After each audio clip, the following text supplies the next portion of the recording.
Ambassador Elias Vance stood at the window of the human embassy on Station Nexus Prime. The station was the largest in the known galaxy. Over 2,000 species called it home.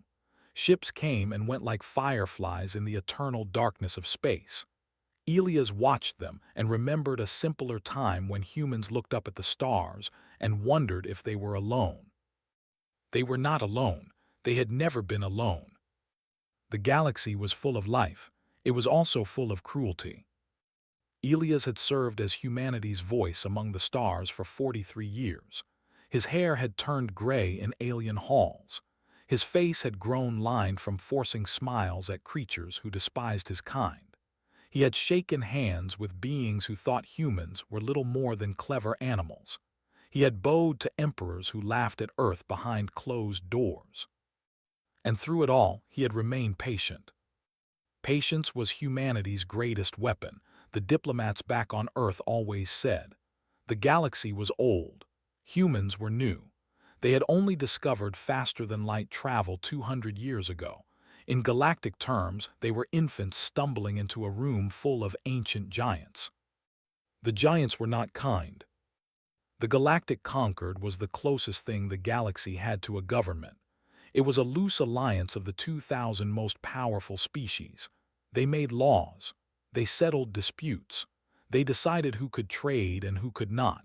When humanity first made contact, they had applied for membership with hope in their hearts. The Concord had laughed. Not openly, of course. The aliens were too civilized for that. But Elias remembered the way the council members had looked at the human delegation.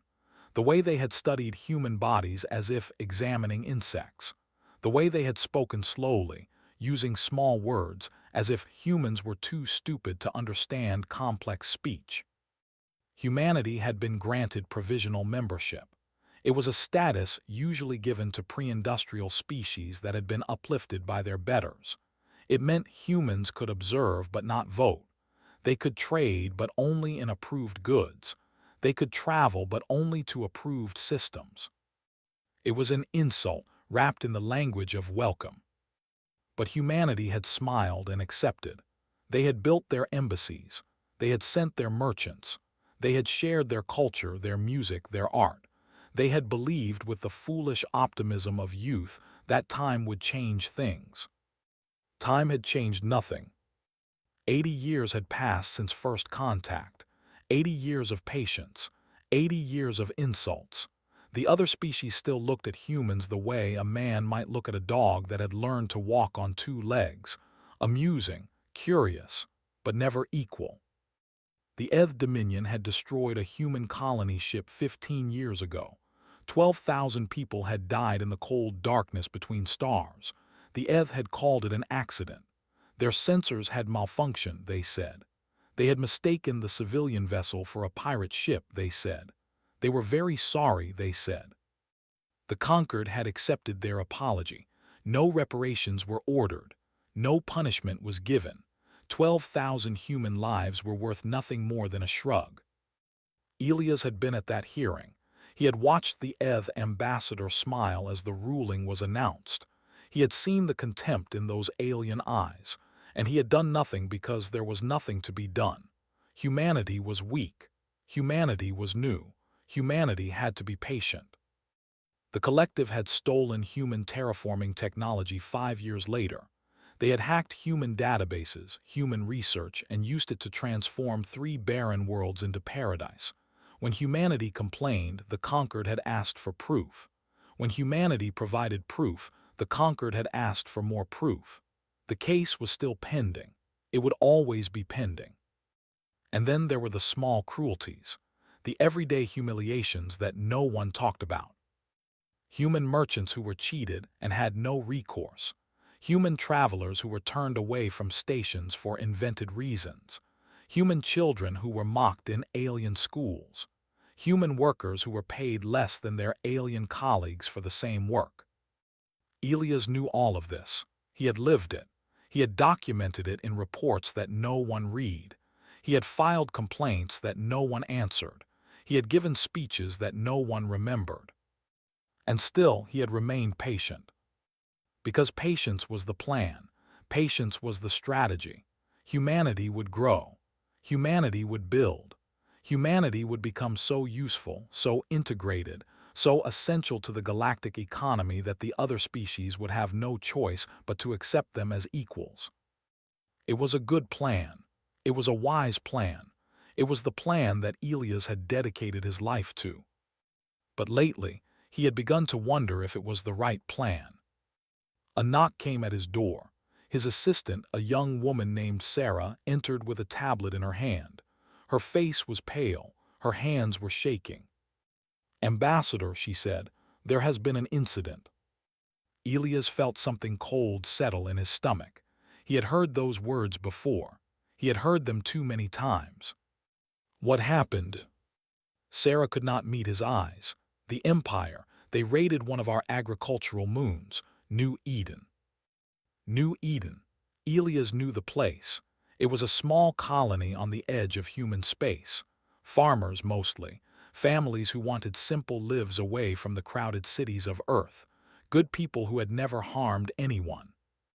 Casualties. 312 confirmed dead. The number is still rising. Sarah's voice broke. They targeted the settlements, Ambassador. They targeted the homes. Elias closed his eyes. 312. 312 people who had woken up that morning thinking about their crops, their children, their plans for dinner. 312 people who were now gone because some alien empire wanted to test human resolve. Has the conquered responded? They are claiming it was a border dispute. They say the moon was in contested space. It was not. No, sir, it was not. Elias opened his eyes. He looked out the window at the ships coming and going. He thought about 80 years of patience. He thought about 12,000 dead on a colony ship. He thought about stolen technology and mocking laughter and children crying in alien schools. And for the first time in 43 years, Ambassador Elias Vance felt something other than patience. He felt tired. Tired of smiling. Tired of bowing. Tired of pretending that time would fix what time had only made worse. "Prepare my shuttle," he said quietly. "I will address the conquered."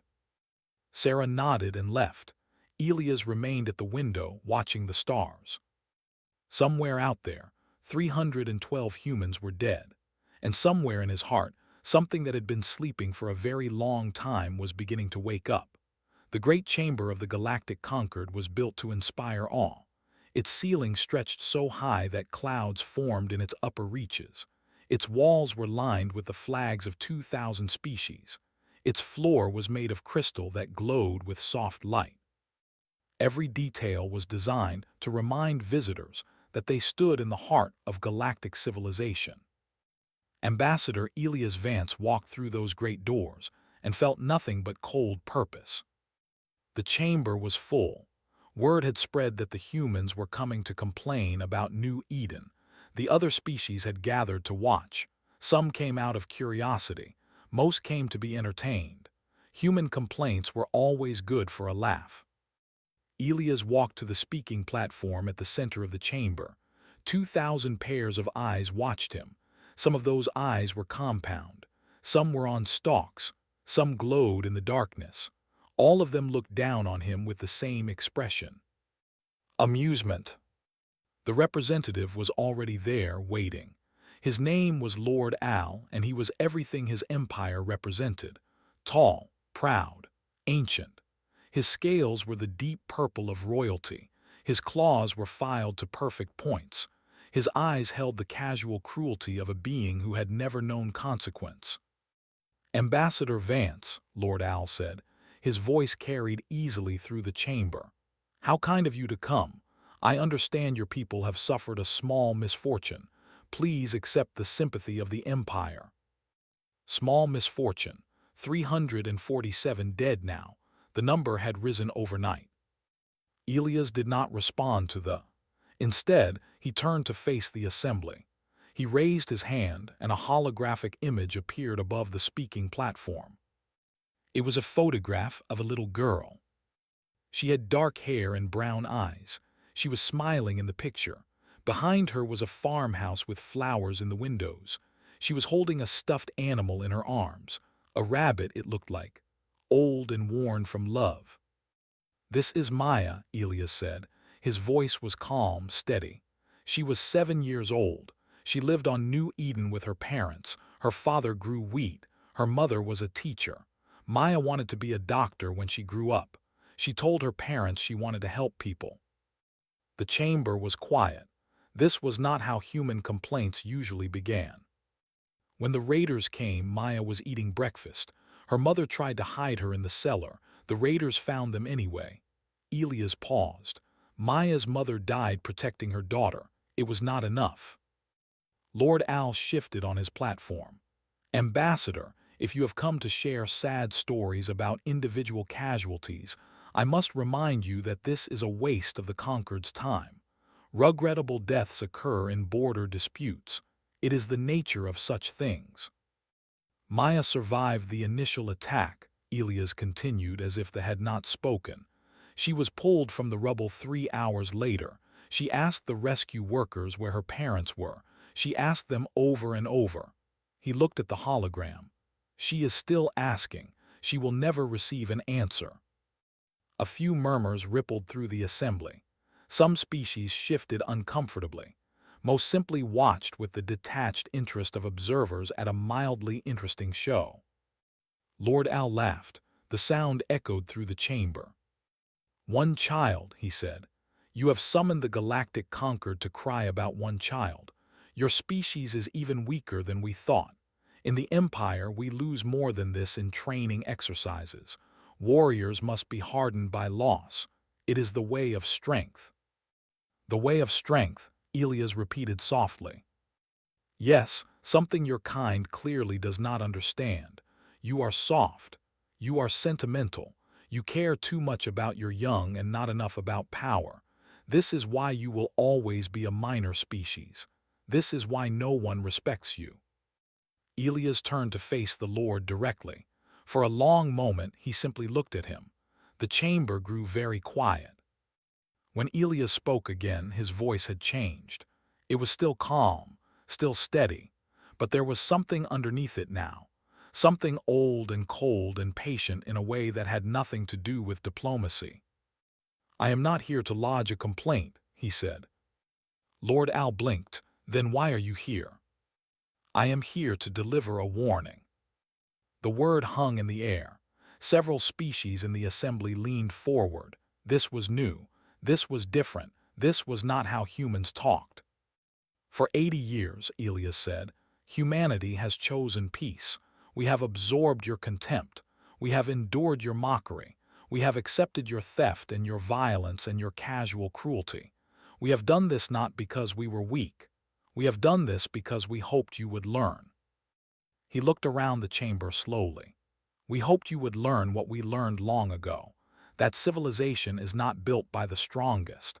It is built by those who restrain their strength. It is built by those who choose mercy when they could choose destruction. It is built by those who look at their enemies and see beings worth saving." Lord Al sneered. "Pretty words, but words do not win wars." "No," Elias agreed, "they do not." He turned back to the assembly. "Humanity came to the stars with open hands. We wanted friends. We wanted partners.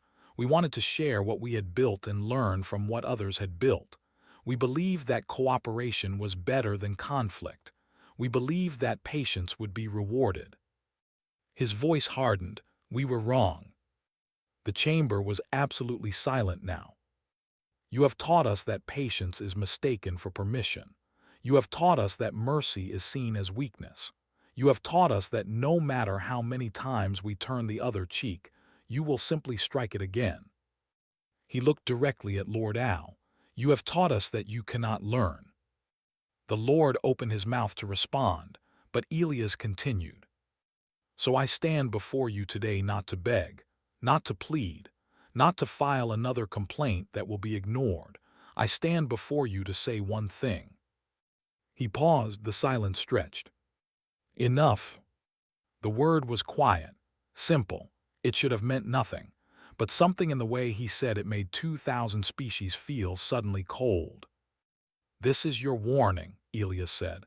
"The only warning you will receive. What comes next is on your own heads." He turned and walked toward the exit. Behind him, Lord Al found his voice. "Is that a threat, human? Do you think we fear your little species?" Elias stopped at the door. He did not turn around. "No," he said, "I do not think you fear us. That is the problem." He walked out of the chamber and left 2,000 species in silence. None of them were laughing anymore. The galaxy had forgotten where humans came from. They saw a species that smiled too much, a species that apologized too easily, a species that filed complaints instead of firing weapons. They saw weakness and assumed it was all there was to see. They were wrong. Earth was not a gentle world. It was a planet of ice ages and supervolcanoes. It was a world where the ground shook without warning and the sky caught fire. Its oceans were filled with teeth. Its lands were ruled by predators. Everything on Earth evolved to kill or to avoid being killed. And humans had risen to the top. Not because they were the strongest, not because they were the fastest, not because they had claws or fangs or armor. Humans had risen because they were persistent. They were adaptable. They were creative in ways that other species could not imagine. When early humans faced a predator they could not fight, they did not give up. They learned, they watched, they made tools, they made traps, they made plans, and then they hunted that predator until it was gone from the earth forever. This was in human blood. This was in human bone. This was in the very shape of human minds. They were not warriors in the way they understood warriors. They were something far more dangerous. They were survivors. 72 hours after Ambassador Vance delivered his warning, the Empire learned what that meant. It began quietly. A communications satellite stopped working, then another, then 100 more. The technicians assumed it was a malfunction. They sent repair drones. The repair drones stopped working too. Then the banking systems crashed. The Empire ran on credit. Every transaction, every payment, every piece of trade flowed through their central financial networks. When those networks went dark, the economy simply stopped. Ships could not buy fuel. Factories could not buy materials. Workers could not be paid. The Emperor called an emergency meeting. His generals assured him that this was a technical problem. It would be fixed within hours. It was not fixed. Instead, the power grid began to fail. Not all at once. That would have been too obvious. Instead, it failed in pieces. A city here, a military base there. The failures seemed random. They were not random. They were surgical. They targeted the systems that mattered most while leaving hospitals and water treatment plants untouched. Someone was sending a message. On the second day, the military networks collapsed. The Great Fleet, 2,000 warships spread across their empire, suddenly could not talk to each other. Orders could not be sent. Coordinates could not be shared. Each ship was alone in the darkness, unable to act without guidance from commanders who could no longer reach them. The Emperor locked himself in his palace. He was safe there, he believed. The palace had its own power, its own communications, its own defenses. It was built to survive anything. On the third day, the palace doors locked themselves. The windows sealed. The Emperor found himself a prisoner in his own home, surrounded by guards who could not open the exits. A single message appeared on every screen in the palace. It read, "You were warned." By the fourth day, the people were in chaos.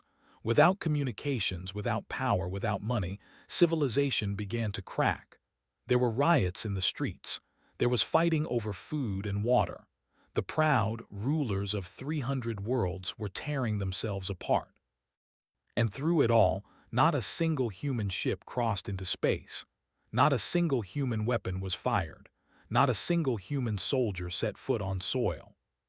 Humanity had not attacked the Empire. Humanity had simply turned it off.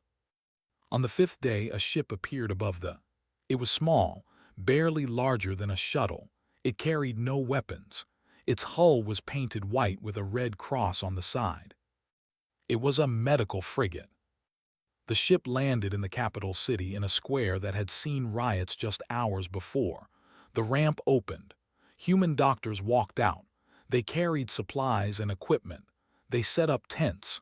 They began treating the wounded, who had been injured in the chaos, lined up for help. Human hands bandaged wounds. Human medicine eased pain. Human voices spoke softly to children who were frightened and confused. The emperor watched from his locked palace. He watched his enemies heal his people.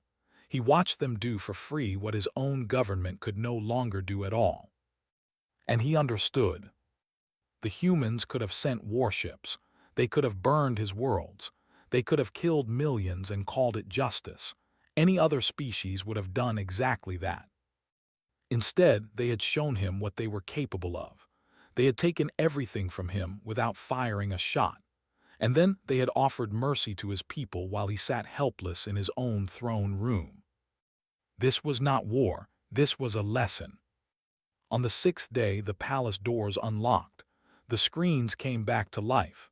A single message appeared requesting a meeting.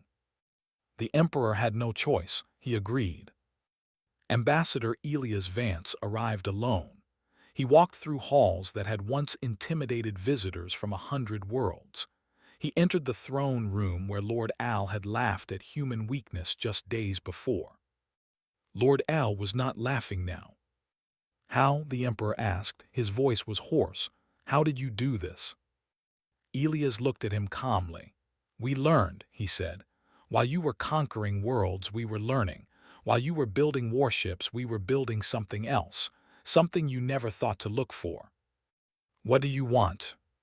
"I want you to understand something." Elias stepped closer. "We could have destroyed you. We chose not to. We could have killed your people. We chose to save them instead. We could have taken everything you have. We only took what we needed to make our point." He let that sink in. Humanity does not want war. We never wanted war. But we will not be victims anymore. We will not watch our children die while you laugh. We will not smile while you steal from us and mock us and treat us like animals. The emperor said nothing. There was nothing to say. "The choice is yours now," Elias said. "You can hate us. You can fear us. You can plot revenge. But know this, what we did to you in 6 days, we have been capable of doing for 60 years. We simply chose not to. We hoped you would give us a reason to keep choosing peace." He turned to leave. "What happens now?" the emperor called after him. Elias paused at the door. "That depends on you. Learn from this. Be better. Treat others as you wish to be treated. Or do not learn and discover what happens when humans stop being patient." He walked out of the palace and did not look back. Behind him, an empire that had stood for 10,000 years began to wonder if it had made a terrible mistake. News traveled fast in the galaxy. Light-speed communications meant that every species knew what had happened to the empire within hours. But understanding took longer, much longer. At first, no one believed it. They were ancient, they were powerful, they had 300 worlds and 2,000 warships. They had conquered dozens of species over 10,000 years. They did not fall to newcomers. They did not fall at all. But the evidence was impossible to ignore. The recordings from the showed everything. The blackouts, the chaos, the human medical ship landing in the middle of a ruined city, the emperor walking out of his own palace looking like a man who had seen death and been spared by its mercy. The Galactic Concord called an emergency session. Representatives from 2,000 species crowded into the great chamber. They whispered to each other in languages that had never touched human ears. They shared theories and fears and questions that had no answers. How had the humans done it? No one knew. The best analysts in the galaxy studied the data and found nothing. No virus signatures, no weapon traces, no evidence of any attack at all. The systems had simply stopped working as if they had chosen to fail on their own. This was terrifying in a way that warships could never be. Warships could be counted. Warships could be tracked. Warships followed rules that every species understood. You could build defenses against warships. You could make treaties about warships. You knew where you stood. But this was invisible. This was silent. This was a knife in the dark that you never saw coming and could never guard against.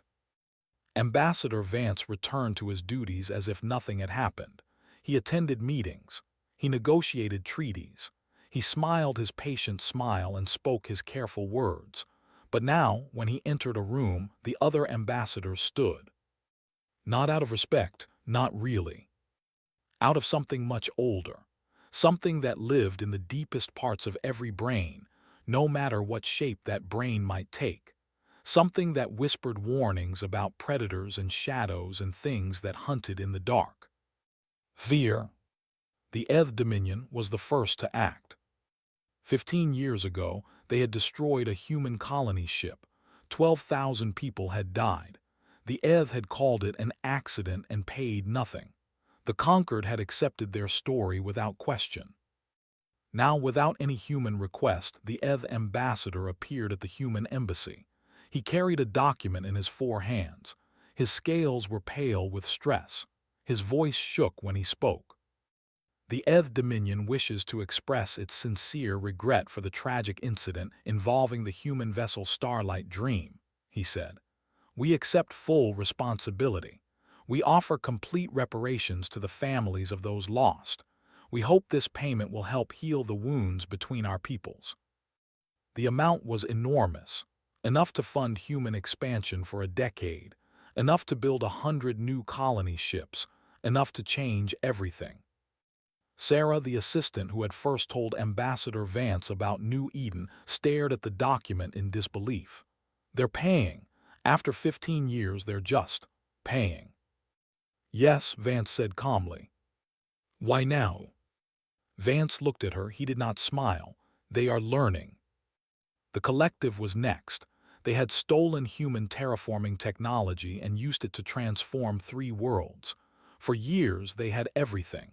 Now, suddenly, they were very sorry. Their ambassador came with patents and profits. Everything they had taken, they returned. Everything they had earned from stolen knowledge, they offered as compensation. They also offered a formal apology broadcast across every world. We were wrong, the apology said. We took what was not ours. We asked forgiveness from our human friends. Friends, that was a new word. One by one, the old debts were paid. Species that had cheated human merchants suddenly discovered accounting errors and sent refunds. Stations that had banned human travelers suddenly found that their policies had been mistakes. Schools that had mocked human children suddenly announced new programs celebrating human culture. It was amazing how quickly things could change when people were properly motivated.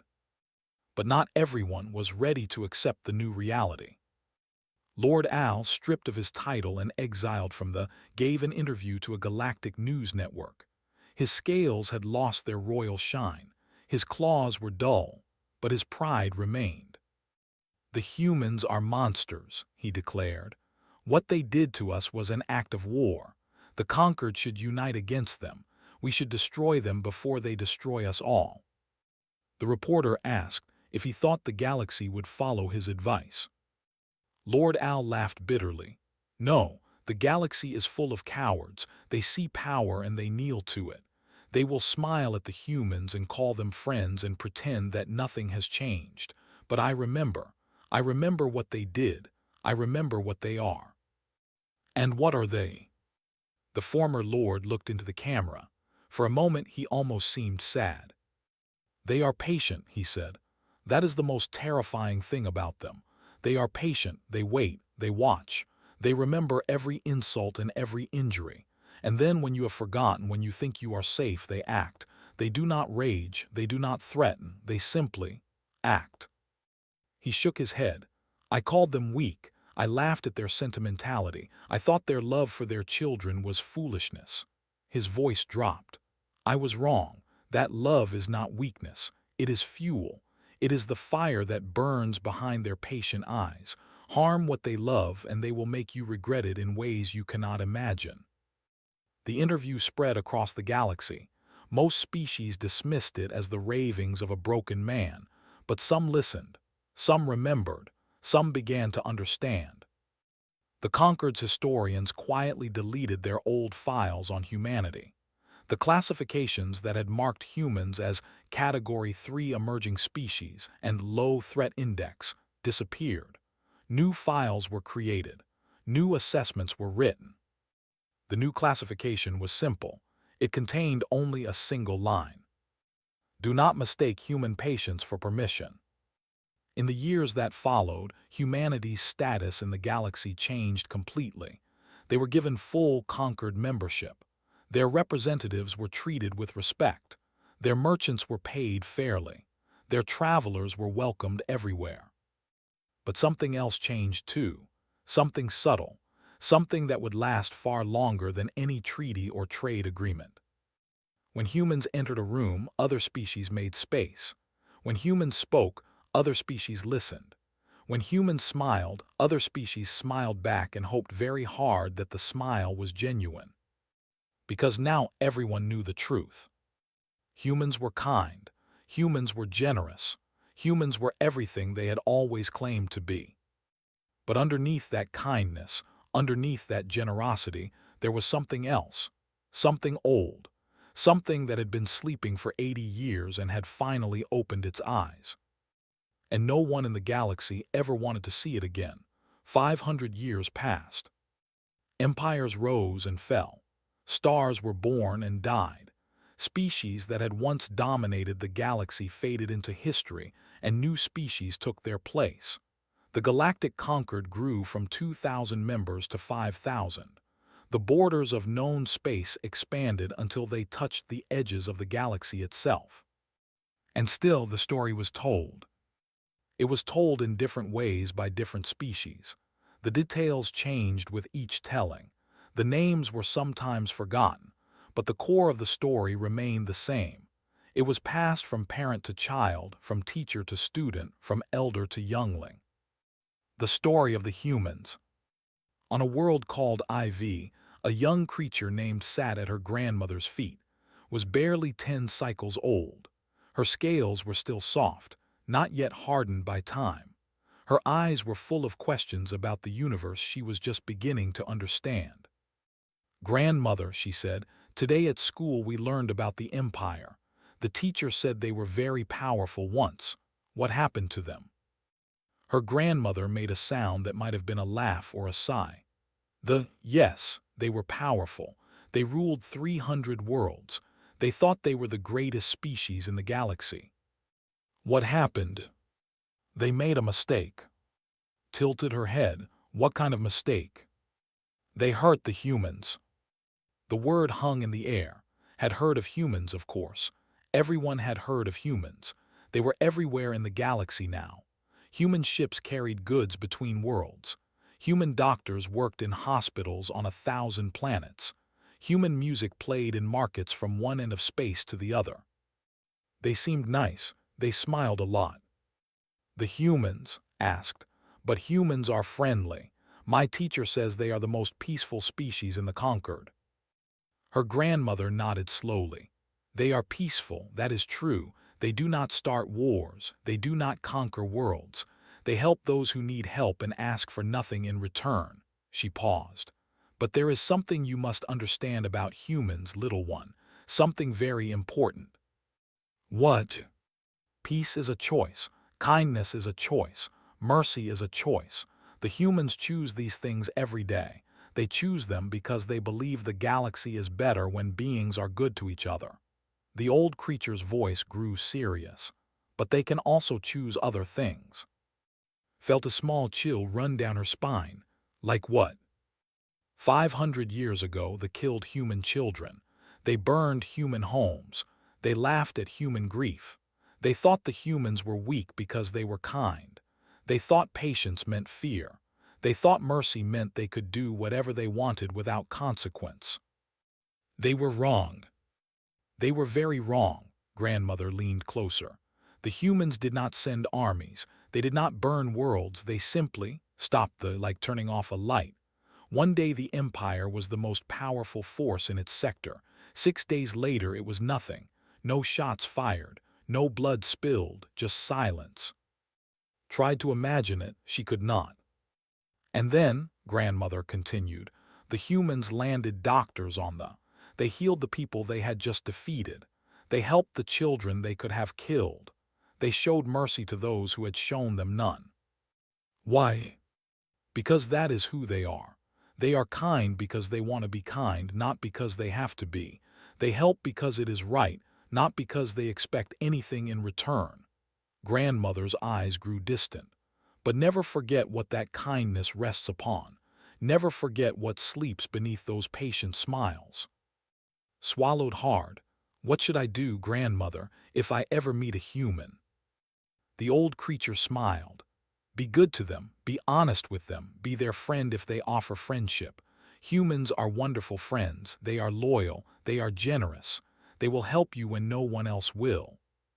But never harm them, never hurt their children, never mistake their kindness for weakness or their patience for permission. Grandmother's voice dropped to a whisper. And if a human ever looks at you with quiet eyes and says the word enough, yes, run. Across the galaxy, similar conversations were happening. On 1,000 worlds in 1,000 languages, the same lesson was being taught. The humans were friends. The humans were partners. The humans were everything they appeared to be. But they were also something else. Something that had been proven 5 centuries ago and had never been forgotten. On Earth itself, none of this was discussed. The humans did not think of themselves as frightening. They did not tell stories about how the galaxy feared them. They simply lived their lives as they always had. They raised their children. They built their cities. They made art and music and science. They reached out to new species with open hands and welcoming smiles. They believed, as they had always believed, that the universe was better when beings chose to be good to each other. In the great cities of Earth, children played in parks without knowing that their ancestors had brought an empire to its knees. In the universities, students studied alien languages without knowing that those languages had once been used to mock humanity. In the hospitals, doctors treated patients from 100 species without knowing that their kindness was the most famous story in the galaxy. This was how humanity had always been. This was how they hoped to always be. Ambassador Elias Vance had died 460 years ago. He was buried on New Eden in a small cemetery near the place where Maya had lost her parents. His gravestone was simple. It did not mention his role in changing galactic history. It simply said, he chose patience, then he chose justice, then he chose mercy again. Maya had grown up to become a doctor, just as she had dreamed. She had spent her life healing others, including many who had never known that her parents had died at hands. She had never spoken of revenge. She had never demanded punishment. She had simply chosen, every day, to make the universe a little better than she had found it. This was the human way. This was what the galaxy had learned to respect, even as they learned to fear what lay beneath it. True strength was not the ability to destroy. Any species could learn to destroy. Destruction was easy. Destruction required nothing but power and will. True strength was the ability to restrain that power, to have the capacity for terrible things and choose gentler paths, to hold the fire in your hands and decide, again and again, not to let it burn. The humans had that strength. They had proven it in the worst possible way. And now, 500 years later, the galaxy still remembered. In the quiet spaces between stars, where ships passed in the endless night, traders and travelers sometimes talked about what they had learned. They shared rumors and stories and warnings passed down through generations. The humans smile, they said to each other. The humans laugh. The humans offer help without being asked. But remember what happened when kindness was mistaken for weakness. Remember the word they said before the silence fell. Remember enough. And the galaxy did remember. It would never forget.